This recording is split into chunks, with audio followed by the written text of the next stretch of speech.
Hoy llegamos a esta oración. Es la vida de oración del apóstol Pablo. Y cuando tú escuchas las oraciones de una persona, seas tus propias oraciones o las oraciones de quizá tu madre o tu hijo o tu hija o tu sobrino o tu nieto,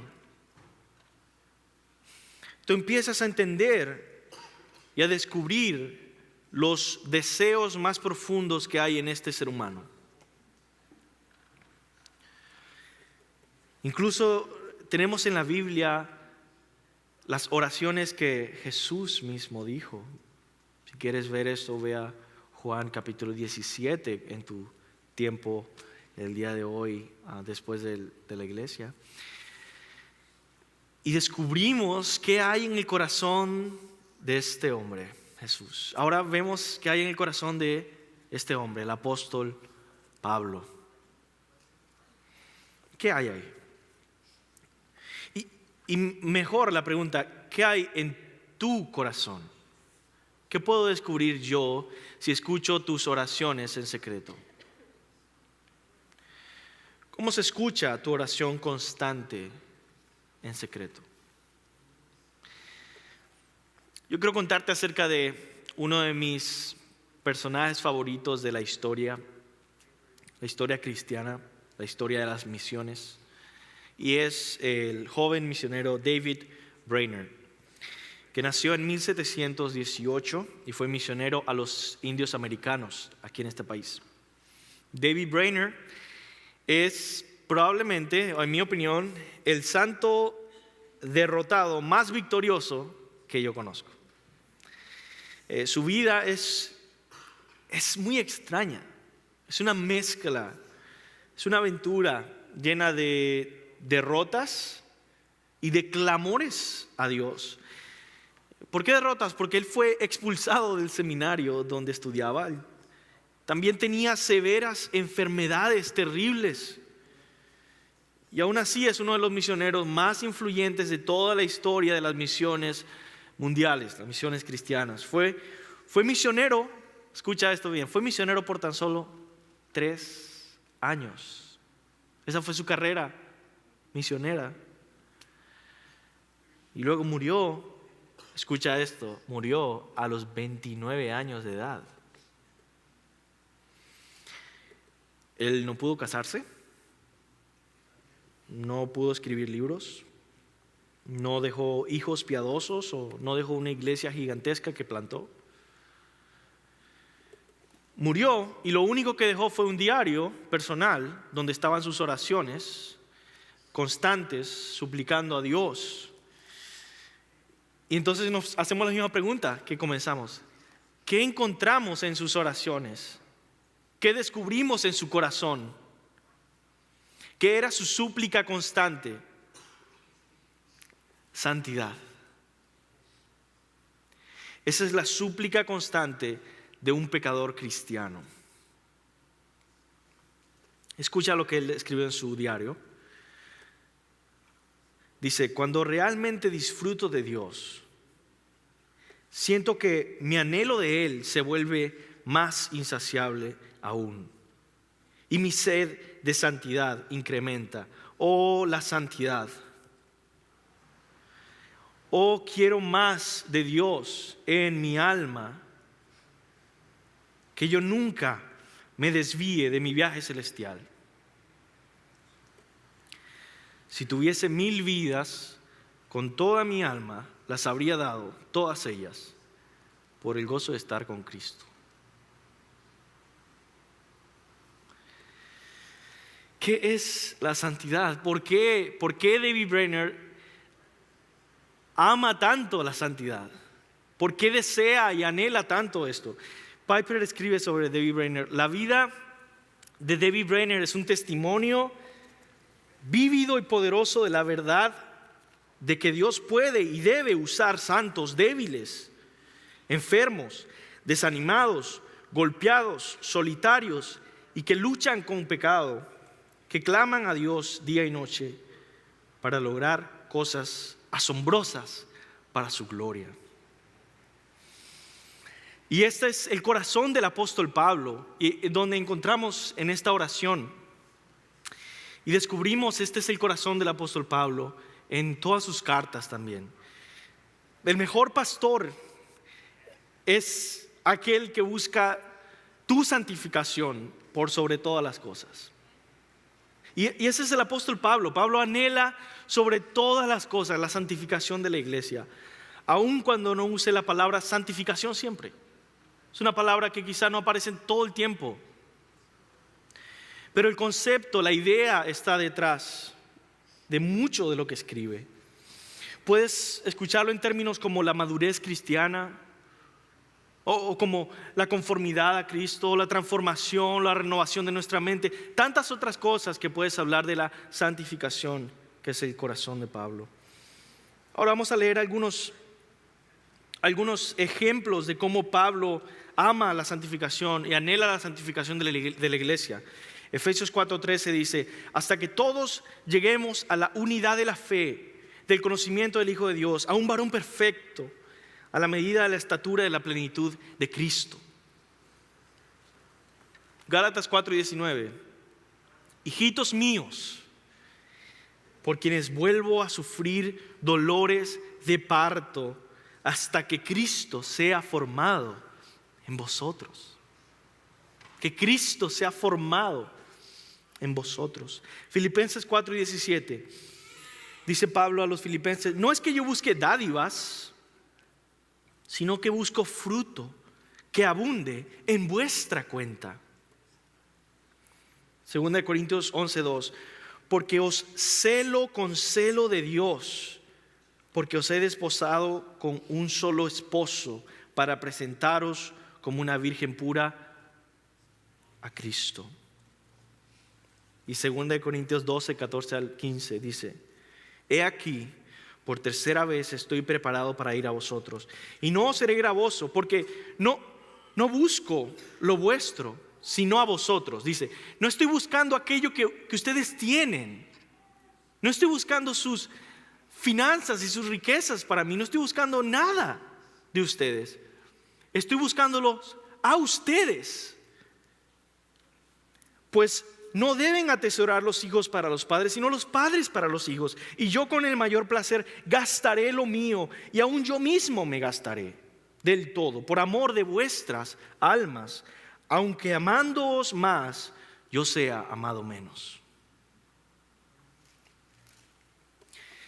La santidad personal es el anhelo más grande que tiene Jesús, Pablo, David Brainerd y cualquier pastor que sea un buen pastor. La santidad personal de la iglesia y de sí mismo. Pero lamentablemente, mis hermanos, la santidad es un tema tan desconocido y tan mal interpretado, tan mal entendido y tan menospreciado. Menospreciado en tantas formas. Y es tan triste, porque cuando nosotros no entendemos la belleza y la gloria de la santidad personal, de la santificación, cuando no entendemos la belleza de la santificación, entonces jamás vamos a desarrollar el anhelo que David Brainerd decía cuando decía: oh, quiero más de Dios en mi alma. Y esa es la definición que yo quiero que tú te lleves de qué es la santidad personal. ¿Qué es la santificación? Más de Dios en mí. Y ese es el título del sermón. La frase de David Brainerd: quiero más de Dios en mi alma. Un estilo de vida santa se cree hoy en día, ¿verdad?, que es un estilo de vida gris, frío o frívolo, donde no hay muchas risas, ¿verdad? Es una vida fría, seca, quizá amargada. Un estilo de vida santa, supuestamente, como se malentiende hoy en día, es una persona que está marcada por compromiso, no por gozo celestial.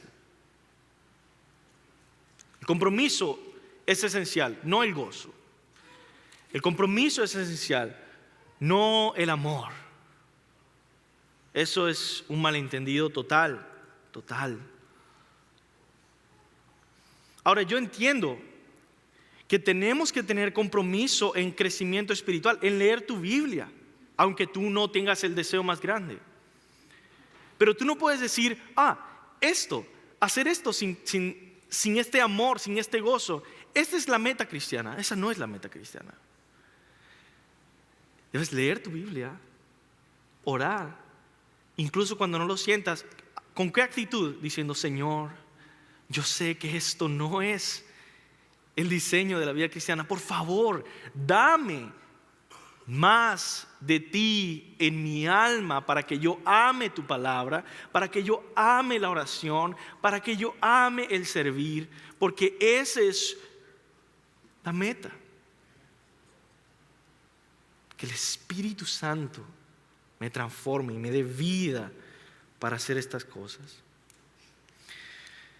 Pero entonces, si eso está mal, ¿verdad? Entender la santidad como algo frívolo, obediente, legalista, sin gozo, amor. Entonces, ¿qué está bien? ¿Cuál es la definición verdadera? Pues ya les dije, ¿cómo definiríamos hoy en este sermón? Hay muchas maneras de hacerlo, pero por propósitos de hoy, esta definición, la santificación es más de Dios en nosotros. Entonces, tu idea de quién es Dios va a definir mucho tu idea de santificación. Tu idea de quién es Dios va a definir mucho lo que es más de Dios en ti.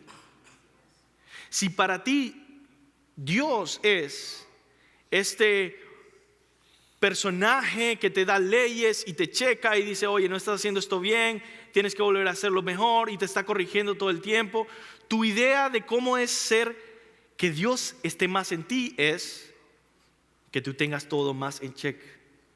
Pero si tu idea de Dios es la idea bíblica de Dios, la idea de este Dios que es Padre, Hijo, Espíritu Santo, que Dios es definido en la Biblia como Dios es amor, esta vitalidad y esta felicidad en Dios y este gozo y esta plenitud en Dios. Si esa es tu idea de Dios y tú quieres más de Dios en ti, entonces tu idea de santificación es una idea llena de gozo, de amor, de mucha felicidad. Y yo quiero mostrarte bíblicamente de dónde saco esto. Gálatas 5:22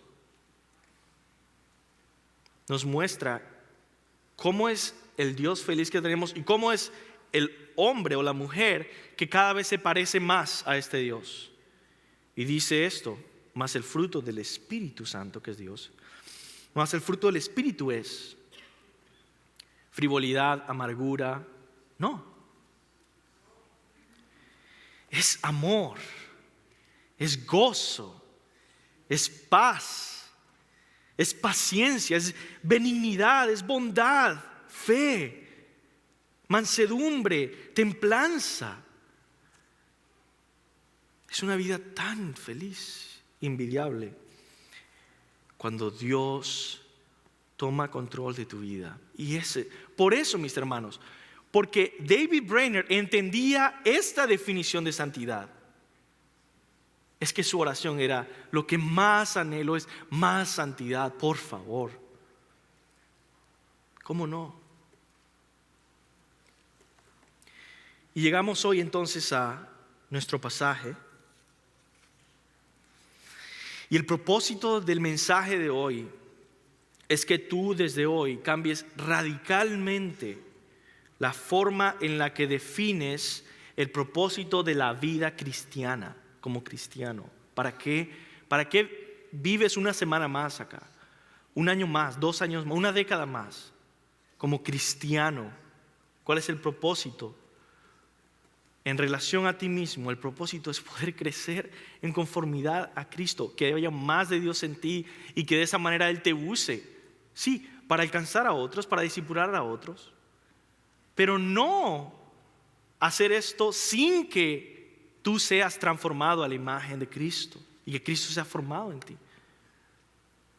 Lo más esencial es que Cristo sea formado en ti y que vivas con este gozo. Ahora, este gozo, mis hermanos, no es liviano, no es superficial. No es tratar de sonreír aunque la vida te va mal, porque eso produce algo químico en mi cerebro que me va mejor, me siento mejor. No es superficial este gozo. Este gozo es un gozo que también puede ser muy serio. Es un gozo que en un funeral donde ha muerto tu ser más amado, puedes estar llorando, quebrantado por ese ser y tener ese gozo en el Señor y decir: Señor, gracias porque tú estás conmigo en este momento de dificultad en el que estoy llorando. Eso es gozo. Y eso lo produce el Espíritu Santo. Ese es el anhelo de Pablo y la oración de Pablo. Vamos a estudiar hoy. Vamos a ver 3 peticiones en la oración de Pablo. Y comencemos con el primero, versículo 16 al 17. El primero pide que nosotros tengamos poder. Poder. Comenzamos leyendo. El versículo 14 dice: por esta causa doblo mis rodillas ante el Padre de nuestro Señor Jesucristo, de quien toma nombre toda familia en los cielos y en la tierra. El apóstol ofrece oraciones al Padre de rodillas, no de pie. Ahora, era muy común que los judíos e incluso los primeros cristianos oraran de pie. Oraran de pie.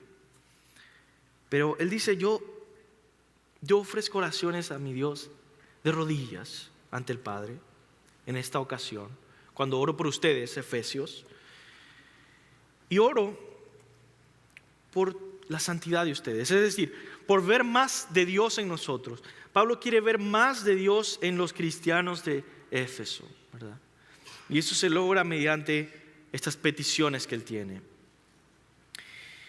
Y él menciona un pensamiento específico acerca del Padre. Pablo dice que todas las familias en los cielos y en la tierra toman nombre del Padre. ¿Qué significa esto? Bueno, no es muy claro, pero yo creo que quiere decir que el Padre es la fuente de todo lo que existe en el cielo y en la tierra. Todas las cosas existen por Él y para Él, y todo tiene origen en Él. Por eso Él es el Padre de quien toma nombre toda familia en el cielo y en la tierra. No importa si es humanos, si es ángeles, si es cualquier ser que existe, tuvo origen en Dios. Existen porque Dios así lo quiso. Él es el Padre con P mayúscula, ¿no? Ahora, ¿qué es lo que Pablo le pide al Padre? 3 cosas en cuanto al poder, ¿verdad? Primeramente, Pablo pide que los efesios sean fortalecidos, que os dé conforme a las riquezas de su gloria el ser fortalecidos con poder en el hombre interior por su espíritu, para que habite Cristo por la fe en vuestros corazones. Eso es una frase complicada y vamos a ir desglosándolo, esta petición de Pablo por poder, ¿no? Este poder por el que Pablo pide, habla, ruega, se arrodilla ante el Padre, tiene 3 características, este poder que Pablo pide, ¿okay? Y los van a tener en pantalla. Primero, este poder proviene de las riquezas de su gloria. Eso es lo que dice el texto, ¿verdad?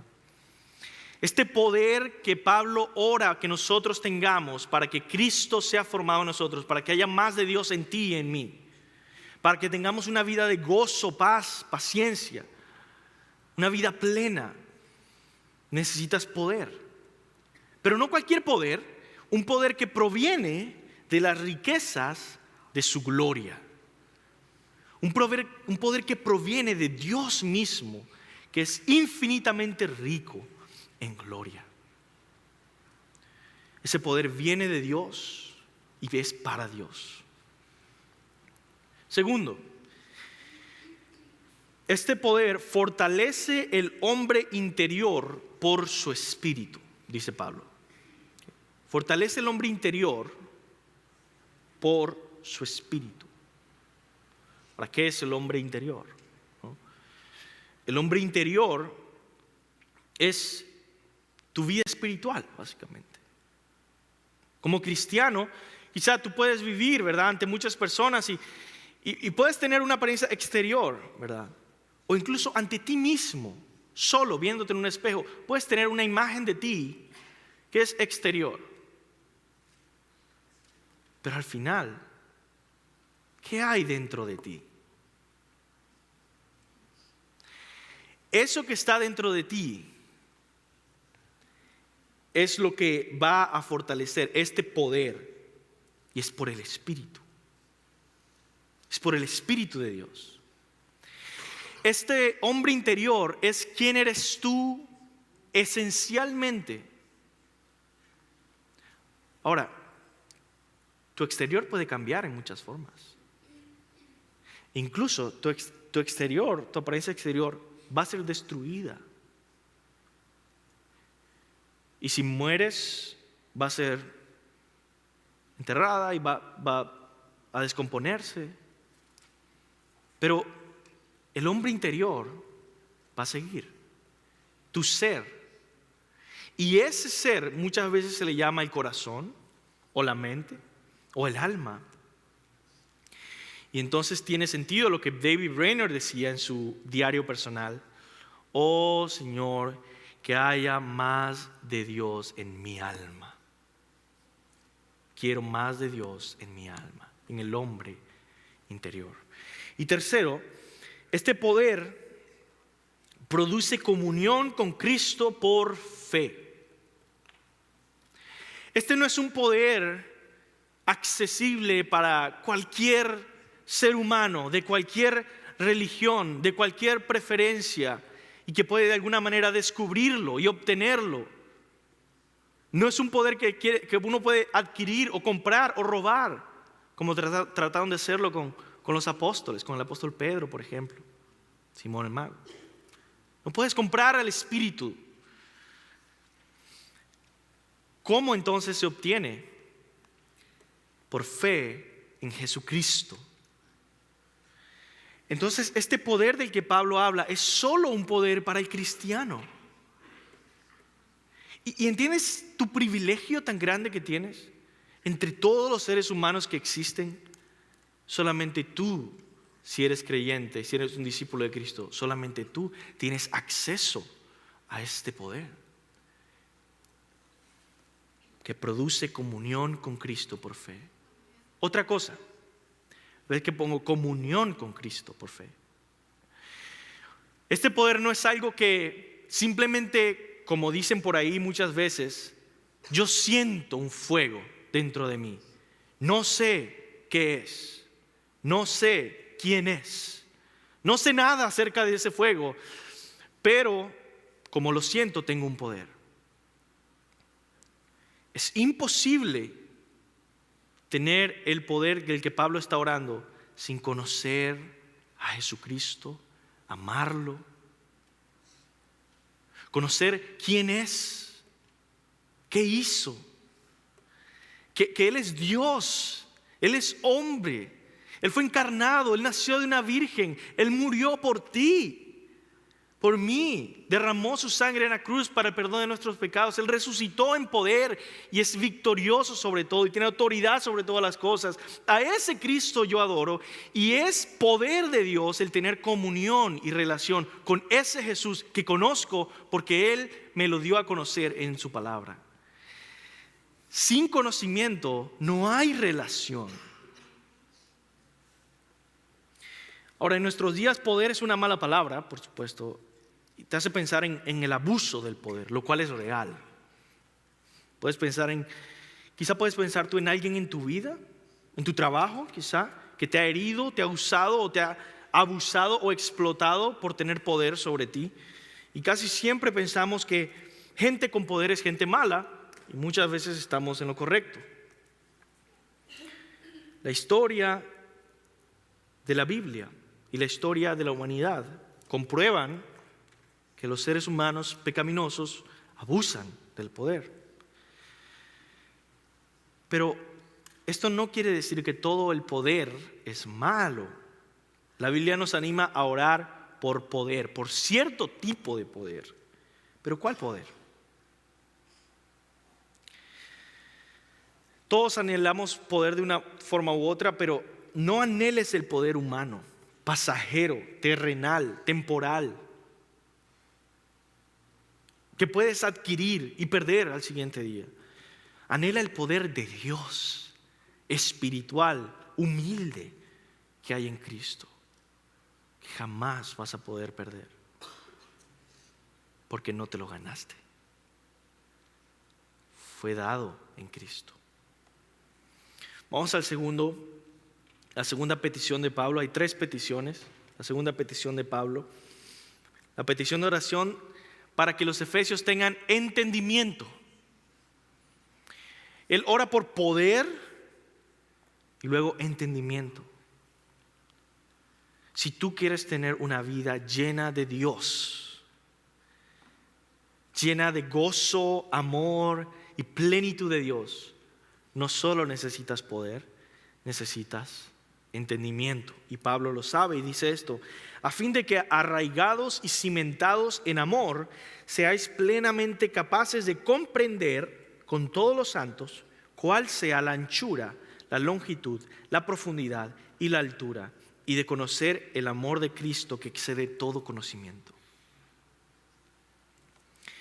El conocimiento que nos santifica, que nos hace más como Cristo, tiene 3 características, ¿okay? Y están ahí en el texto. Primero,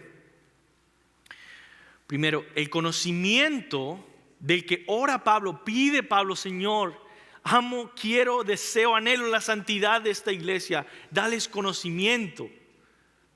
¿Qué características tiene este conocimiento? Primero, un conocimiento que está arraigado y cimentado en amor. ¿Cuántas veces hemos conocido personas que tienen solo conocimiento, no amor? Por supuesto, el conocimiento sin amor envanece y envenena. Y quizá toda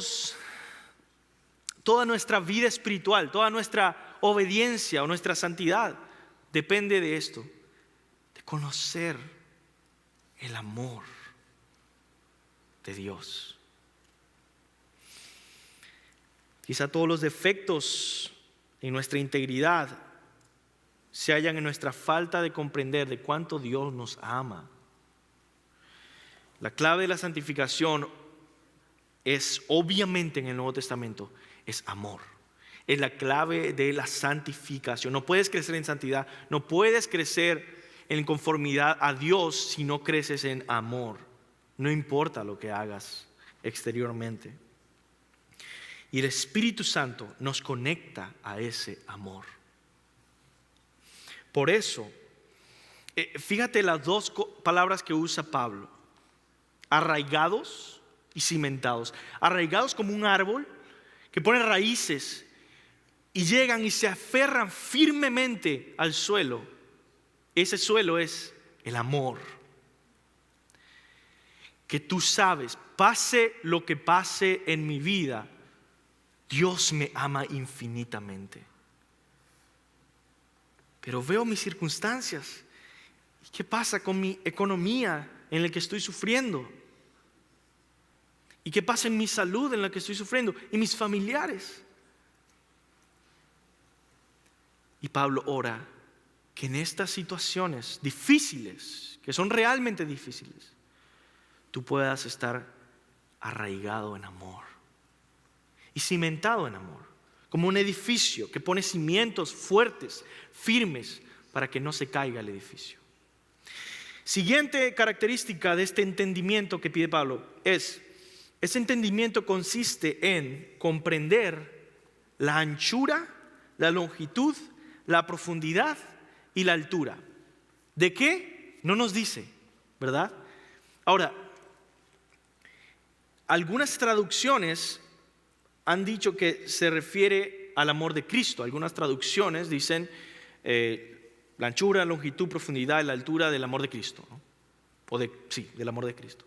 Pero realmente en el texto griego no lo deja, no pone esa parte, sino que lo deja tal como lo leemos en la Reina Valera.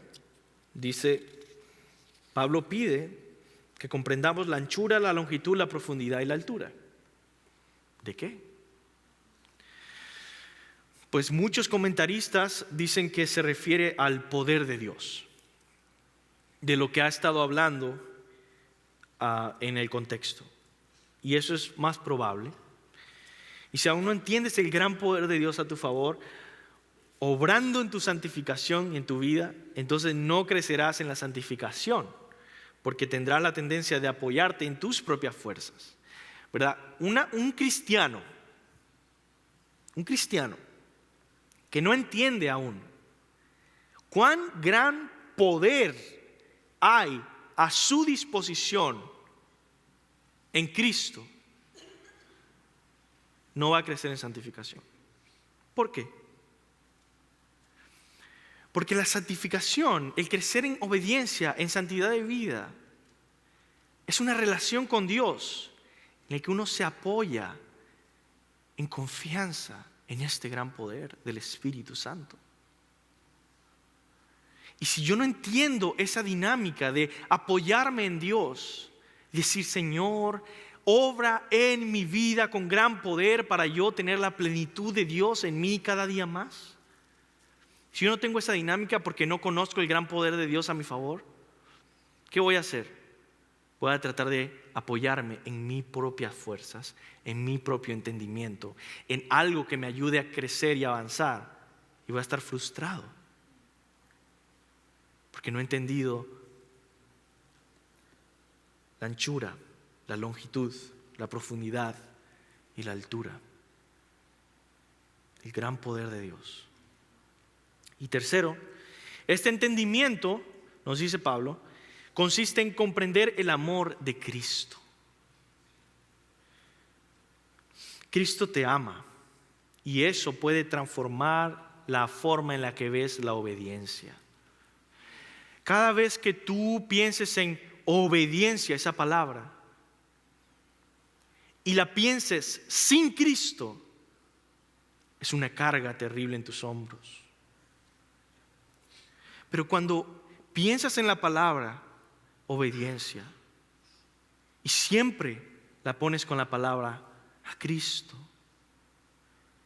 entiendes que es simplemente hacer lo que es mejor para ti, porque tu maestro, tu salvador, aquel que dio todo en la cruz por ti, te está diciendo, ven y toma este paso, porque quiero bendecir tu vida en Cristo, en que te he salvado, te he redimido, he logrado que seas hijo de Dios y ahora te estoy llevando paso a paso en amor. Y tú confías en Jesús y dices, claro que sí, tú me has salvado y me amas. ¿Por qué yo no voy a hacer esto que me dices? Claro que quiero hacerlo y lo quiero hacer no porque yo quiero checar la caja que dice, obediencia a esto, sino porque yo digo, es que yo quiero obedecerte a ti, mi Señor y Salvador, porque te amo. ¿Entiendes la diferencia entonces entre una idea de santidad y otra idea de santidad? Una idea de obediencia y otra idea de obediencia. Y si tú no conoces a Jesús, tú no has rendido aún tu vida a Jesús por la fe. Tú no has dado el paso de entregarte a Jesús, de dejar tus pecados atrás, de dejar tu vida atrás y entregarte a Jesús para que sea tu Salvador. Hazlo hoy. Y te invito a que tomes ese primer paso de obediencia, que es bautizarte después de haber sido creyente y entregarte a Jesús. Yo debería, mis hermanos, estar en el infierno hoy. Pero ¿por qué no estoy ahí? Porque Cristo me amó y dio su vida por mí. Debemos recordar. Y por eso es tan importante asistir a la iglesia, ¿verdad? La asistencia constante y la congregarse. ¿Por qué? Porque necesitamos recordarnos estas cosas, que somos amados grandemente.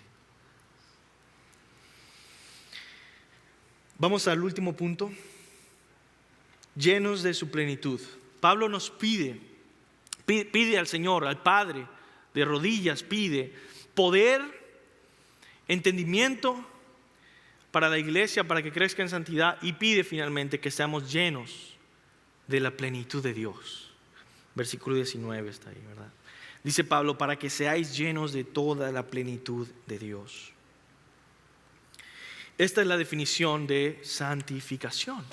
Esta es la definición de santidad en nuestro texto. ¿Qué es crecer en santidad? Es crecer en estar llenos de la plenitud de Dios. Y yo quiero ayudarte a terminar con este mensaje, y que puedas ir a tu casa o a comer en familia, en los grupos comunitarios, con estas 3 meditaciones sobre la santificación. ¿Qué es lo que significa estar llenos de su plenitud? ¿Y cómo se hace? Bueno, primero, la santificación es personal. ¿Qué quiero decir con esto? Que esto no es un proceso, un procedimiento en el que nosotros podemos avanzar sin tener en cuenta la persona de Cristo, del Espíritu Santo, del Padre en ese avance. Y eso es lo que más frecuentemente hacemos, con toda sinceridad. Lo que más frecuentemente hacemos es, ok, obedezco en esto, hago esto, estoy haciendo estas cosas y las estoy haciendo. Y el enfoque se va otra vez a las cosas que hacemos y nos olvidamos de por qué las estamos haciendo. Las estamos haciendo por amor a nuestro Señor. Y cuando agregas ese elemento personal, entonces se vuelve tan deseable el crecer en obediencia. Segundo, la santificación es espiritual. Es espiritual. Quiere decir que no puedes decir que has crecido en santidad si tu espíritu, tu hombre interior, tu alma, tu corazón no ha sido afectado. Puedes volverte un gran fariseo, pero si no amas a ese Señor que te ha salvado, no has crecido en santidad. Y otra vez, constantemente digo lo siguiente: si alguien se acerca a mí, ¿verdad?, y me dice, pastor, ayúdame a entender, a examinar mi vida este año pasado, 2018. Ayúdame a entender si yo he crecido o no he crecido en santidad. Ayúdame, ¿qué hago? ¿Cómo sé? ¿Cómo descubro si he crecido o no he crecido en santidad? Bueno, la pregunta que yo le haría es, ¿has crecido en amar y gozarte en Dios y en las cosas de Dios constantemente? No estoy preguntando si pudiste hacer esto, esto y esto, o si lograste no pecar en esto, en esto, en esto. Pero realmente en tu interior, dices que amas mucho más a Cristo, al Padre, al Espíritu Santo, a tu Dios. ¿Lo amas más?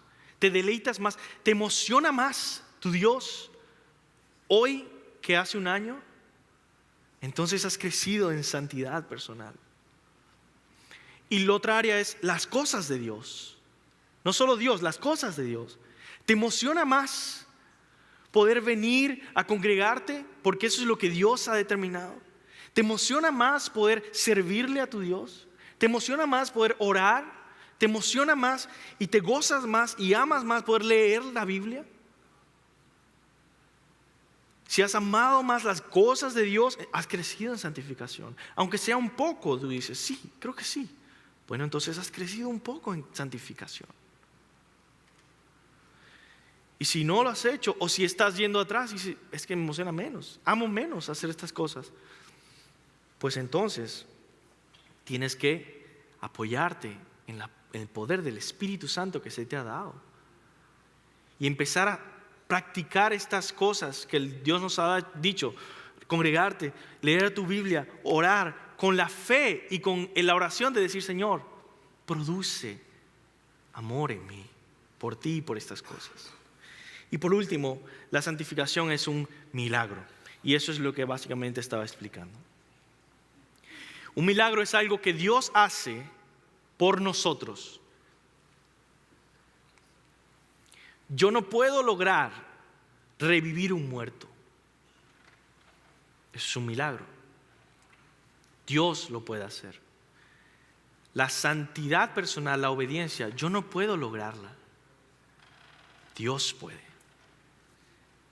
Por lo tanto, constantemente recurrimos a Él. Muy bien, hermanos.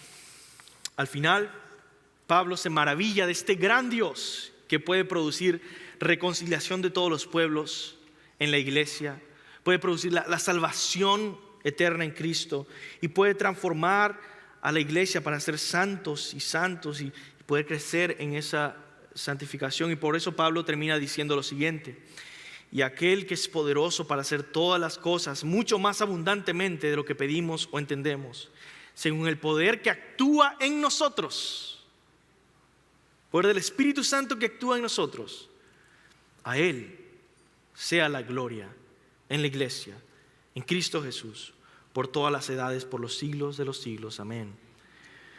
Ahora, ¿no tienes quizá ese deseo, ese deleite hoy? Y quizá dices: ¿he pecado hoy? ¿He pecado este mes? Pues yo quiero animarte diciéndote: por favor, levántate el día de hoy y sigue adelante en perseguir, en clamar, en anhelar más de Dios en tu alma, la santificación. Por amor a Dios, sigue adelante y no te rindas. Recuerda el Evangelio y levántate, ¿verdad?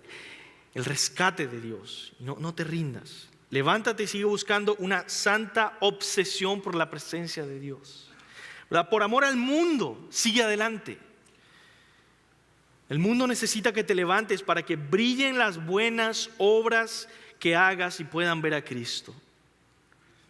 Ellos te necesitan ver cristianos que se deleitan en Dios plenamente. No te rindas, ¿verdad? Por amor a ti mismo, sigue adelante. Tu corazón no puede quedarse en el piso un día más. Levántate, ¿verdad? No te rindas. Y tan cierto como que el sol sale, el que busque a Dios con todo su corazón lo encontrará, como dice Oseas capítulo 6. Por amor a esta iglesia, por favor, te ruego, levántate, no te rindas. Esta iglesia te necesita, ¿verdad? Necesitamos cristianos que se deleiten plenamente en la presencia de Dios y que Dios sea glorificado entre nosotros. Y podemos orar: oh, quiero más de Dios en mi alma.